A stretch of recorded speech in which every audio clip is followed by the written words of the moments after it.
I don't remember the exact day it started, only that silence became louder than life itself. My room had always been my place of refuge, a space where I could hide from expectations, from heartbreak, from myself. But somewhere along the way, that refuge began to feel more like a cage. The walls didn't close in, they simply stopped listening. There was something haunting about those early nights. I would sit on the edge of my bed, arms wrapped around my knees, staring at the floor like it owed me answers. The hum of the ceiling fan, the distant sound of a car passing outside, the creak of old wood under shifting weight, those became the only signs that the world still existed beyond the four corners of my room. People talk about loneliness like it's an event, something that happens and then ends. But mine wasn't like that. It was a constant presence, a low fog wrapping around my ribs, making it hard to breathe. I smiled when I had to. I answered messages when guilt kicked in. I prayed sometimes, but mostly, I stayed quiet because no one really wanted to hear the truth.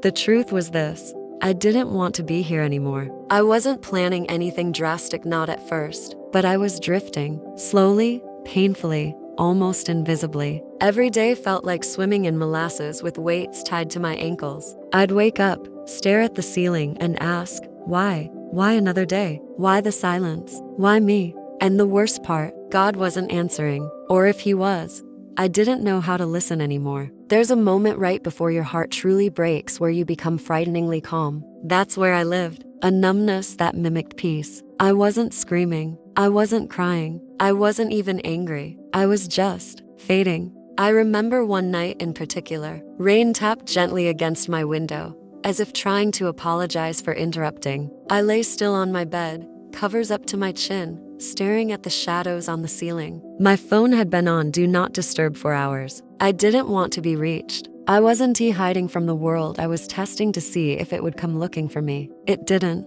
At some point, I whispered into the dark, not even knowing who I was talking to. If you're real, I need you to find me, because I don't know how to find myself anymore.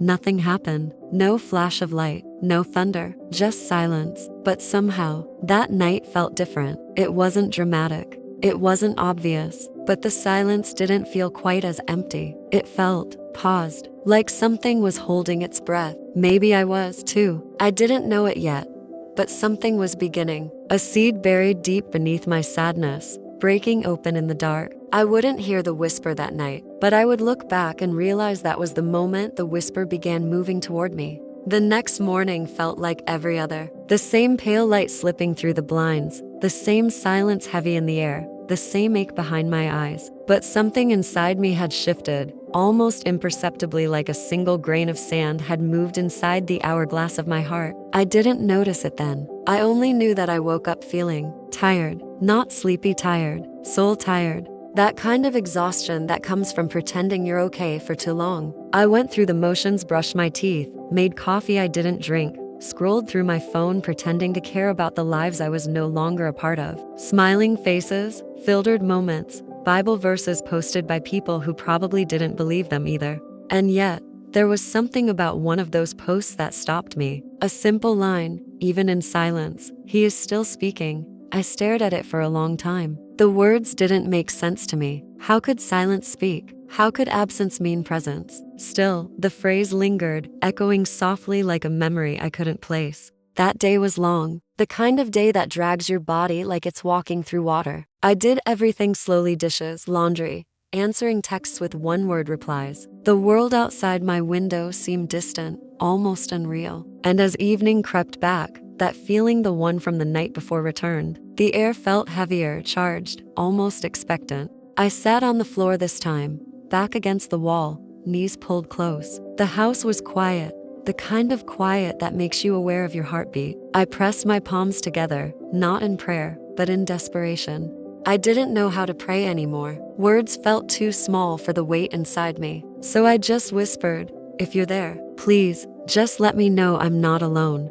There was no answer, only that same stillness, but this time, I swear it didn't feel cruel. It felt like waiting. I started crying before I even realized it. Not the loud, cinematic kind of crying, the silent kind. Tears slipping down like they'd been waiting their turn. And as they fell, something in me cracked open. It wasn't relief. It wasn't healing. It was the beginning of surrender. I stopped asking why. I stopped trying to hold everything together. And in that collapse, something fragile began to form a whisper of hope, buried under all the exhaustion and noise. Because maybe, I thought, the reason I couldn't hear God was because he was waiting for me to stop talking. That thought scared me and comforted me. I remember leaning my head against the wall and whispering again, this time softer, I'm listening now. And though nothing supernatural happened, no lights flickered, no voice thundered through the room, I felt it. The faintest sense of being seen. Not in the way people see you and judge, but the way someone sees a broken thing and still calls it beautiful. That night,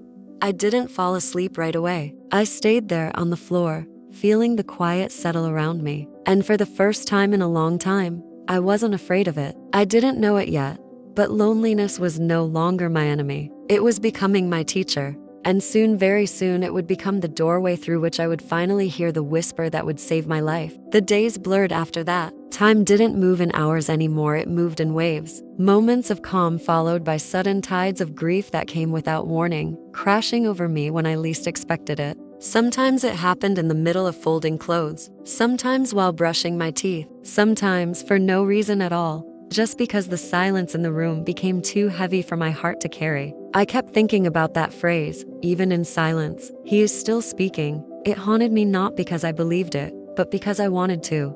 I wanted to believe that something good could still come out of me, that my pain wasn't a dead end, that maybe, just maybe, I wasn't too broken to be reached. But belief doesn't come easily when you've spent too long in darkness. It is not a light switch, it is more like a candle trying to stay lit in the wind. Every night, I sat in that same room, surrounded by stillness, waiting for something to happen, waiting for the silence to break. But nothing came, until one night, something did. It started with a sound, not divine, not mystical, just real, my own breathing. I didn't realize how shallow it had become, how much I'd been holding my breath for months, maybe years. As I exhaled, it came out like a sob I hadn't meant to release, and then another, and another. The dam I'd built began to break. I pressed a hand to my chest, feeling it ache, as if the walls inside me were collapsing. And I whispered more to the emptiness than to God, why did you leave me here? It wasn't a question, it was an accusation. Because if he loved me, why the silence? Why the waiting? Why the pain that no one else could see? I buried my face in my hands, the tears hot against my palms. I didn't want to die, but I didn't know how to live either. It felt like I was screaming underwater, thrashing, reaching, but no sound escaping. Then, somewhere between sobs, I felt something strange familiar. Not a sound, not even a word, just a presence. Like someone sitting quietly beside me, not fixing anything, not saying anything, just being there. It was so faint I almost dismissed it, but it felt alive. And for the first time in forever, I wasn't completely alone. I stayed there for a long time, not praying, not speaking, just breathing. The silence didn't feel hollow anymore. It felt inhabited. And somewhere deep inside, something whispered, not in my ears, but in my spirit, I never left. The words were so gentle I almost thought I imagined them, but they cut deeper than any sermon ever could. I lifted my head, tears still fresh, and looked around the room. It looked the same, the cracked paint, the soft hum of night outside, the same stillness, but I was not the same. Something inside me had cracked open, and light, fragile, trembling light was finding its way through. That night, I realized something I had never understood before. God doesn't always show up to remove the storm. Sometimes he comes quietly to sit with you until it passes. And that's exactly what he did. I didn't tell anyone what happened that night. How could I? It wasn't the kind of story people understood. There was no miracle, no healing, no dramatic turnaround, just a presence, unseen, unspoken, but undeniable. After that night, something shifted in me. Not like a door being thrown open, more like a window being cracked just wide enough to let the air in. The silence didn't change. The room still held its shadows. My problems didn't magically disappear, but I was no longer afraid of the quiet. I had begun to understand. Silence isn't always absence. Sometimes it's the holiest place in the world. Each evening, I found myself returning to that same corner of my room, not out of habit, but because it had become sacred, a meeting place, not for answers, but for awareness. I didn't know how to describe it, that quiet sense of being watched over, not in fear, but in care. There were no fireworks, no audible voice, just breath, mine, and something else. It was like someone was waiting there every night, sitting beside me in the dark, holding space for a heart to bruise to speak. And slowly, I began to respond. Some nights, I whispered the thoughts I was too afraid to say out loud during the day. I miss the girl I used to be. Why does healing feel like bleeding? Are you sure I'm worth saving? There were no answers, but there was peace. A kind of peace that didn't erase the pain, but made it bearable. A peace that looked me in the eye and said, I see you. It's strange how God works not in the loud moments we expect, but in the quiet ones we ignore. He didn't knock down my walls. He waited, patiently, gently, quietly. I remember one night, weeks after that first whisper, I sat with my back to the bed frame, eyes closed, and for the first time in a long time, I felt safe. Not because the world outside had changed, not because my circumstances were suddenly better, but because something in me had softened. I had stopped fighting the silence, and in doing so, I had made space for something holy. I thought about all the times I begged for a sign, a miracle, a voice, something undeniable. But the whisper was enough. It didn't come in thunder or flame. It came wrapped in stillness, clothed in patience, carried by breath. And that, I would come to learn, is how he often comes. The presence didn't give me explanations. It didn't promise a quick way out. But it gave me something I hadn't had in a long time, a reason to stay. Because if he was willing to sit in my darkness, then maybe the darkness wasn't the end of my story after all. It happened on a night that began like any other. The sky outside was veiled in deep blue, the kind of darkness that feels thicker than usual. I had just turned off the light, letting the shadows take their place on the walls. I wasn't expecting anything. I wasn't even praying. I had made peace with the quiet. But as I lay there, heart slow and tired, something stirred. A breath of something sacred, a pause, a pull, like the air itself leaned in. And then, it came, not out loud, not through my ears, but deep within a whisper I couldn't unhear. You are still mine. 3 words, soft, gentle, but they hit like thunder. I sat up, suddenly wide awake, like someone had called my name from the bottom of my soul. I looked around the room, heart racing. Nothing had changed. The shadows still clung to the corners. The silence still hummed. But inside me, a veil had torn. That whisper didn't explain anything. It didn't tell me why the pain had lasted so long, or why the silence had nearly drowned me. But it gave me something far more powerful. Belonging. In a world where I felt invisible, forgotten, too broken to be chosen. That whisper told me otherwise. It told me I hadn't been abandoned. It told me that even in my worst moment, I was seen, claimed, loved, and that changed everything. I fell to my knees on the floor, trembling, not from fear, but from the overwhelming ache of being found. I didn't have the words to respond, so I cried not from sadness this time, but from relief. It was the kind of crying that happens when the weight finally slips off your chest, and you realize you've been holding your breath for years. That whisper became my anchor. In the days that followed, I held on to it like a lifeline. Whenever the silence returned, I remembered. He spoke to me there, not in the crowd, not on the mountaintop, but in my room, in the dark, when I had nothing left. And it was then I understood the void had never been empty. It was a waiting room, a holy place, a sacred silence preparing my soul to hear the one voice that truly mattered. No spotlight, no miracles, just a whisper that came when the noise inside me finally grew quiet enough to listen. And that whisper saved my life.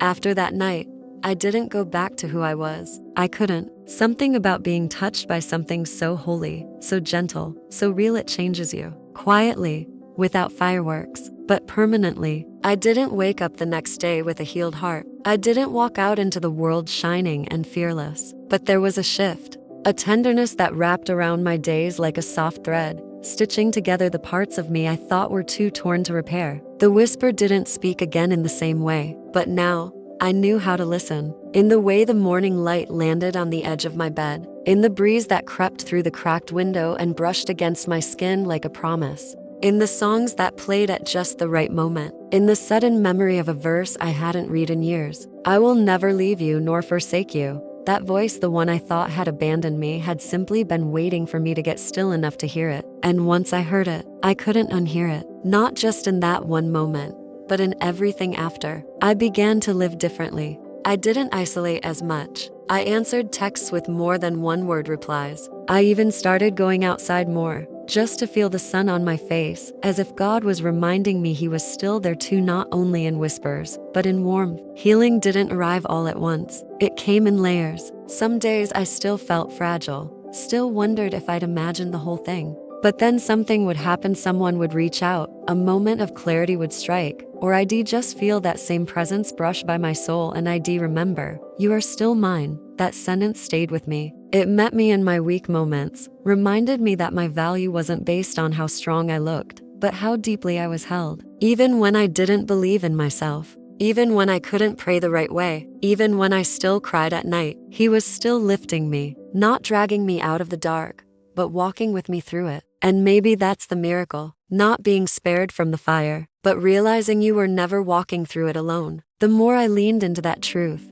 the more I started to speak again, not just to God but to others, quietly at first, softly, a comment here, a message there, a whispered prayer for someone else. And every time I gave away even a piece of what I'd received in that room, I felt it grow stronger inside me. The whisper had become a well, and I was learning how to draw from it. There was no altar, no preacher, no crowd, just a girl on the floor of her room, heart cracked open, whispering back to the whisper that saved her. That's where my testimony was born, not in triumph, but in the trembling, not when I felt strong, but when I finally admitted how weak I was. And that's the story no one sees. Everyone wants the resurrection moment, the glow up, the before and after, the miracle. But no one talks about the nights when your miracle is simply not giving up. I didn't come out of the silence with fireworks. I came out with a flicker, a small trembling light that I had to protect like a candle in the wind. And yet, somehow, that flicker was enough.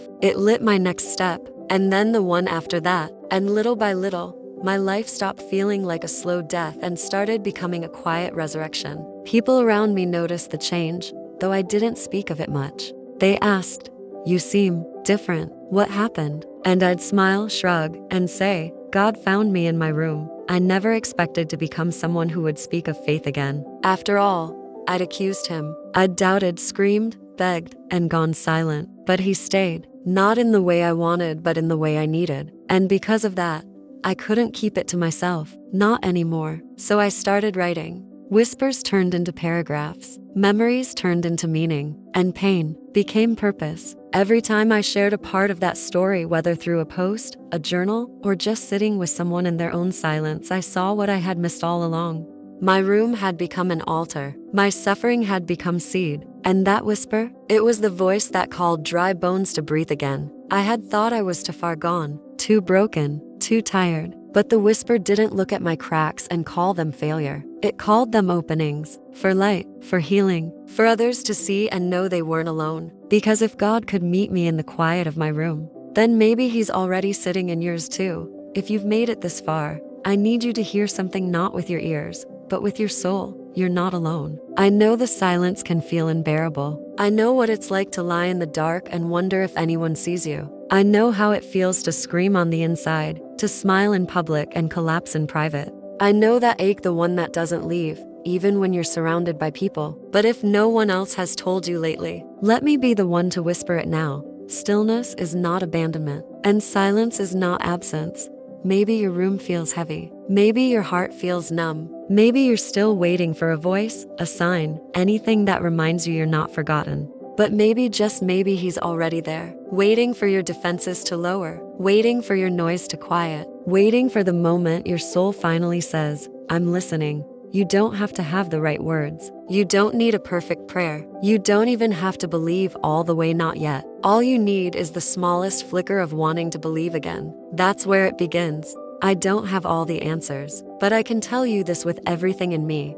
That whisper you're longing for, it's real. And when it comes, whether tonight or next week, or when you least expect it, it won't shout. It won't shake the walls. It'll barely make a sound, but it will break the silence in you. It will breathe life where you thought there was only numbness. It will say what your heart has been dying to hear. You're still mine. I'm not done with you yet.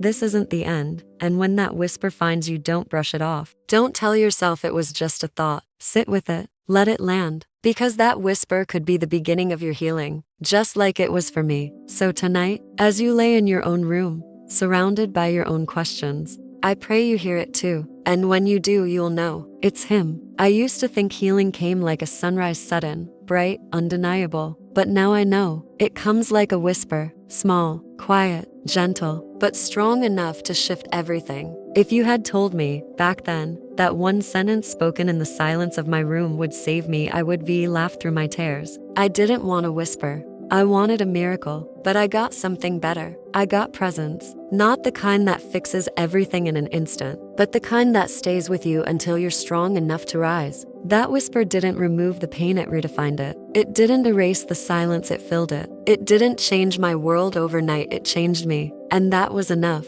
So if you're still waiting, still hoping, still aching in the quiet, let me say this one last thing. You don't have to hear a loud voice to know he's near. You don't have to feel strong to be held. You don't have to see the whole path to take one small step. Sometimes healing begins with a whisper in the dark, and sometimes that whisper becomes the testimony someone else is praying for. So hold on, stay soft, stay open, because maybe, just maybe, your room is about to become holy ground, and the same whisper that saved me is already making its way to you.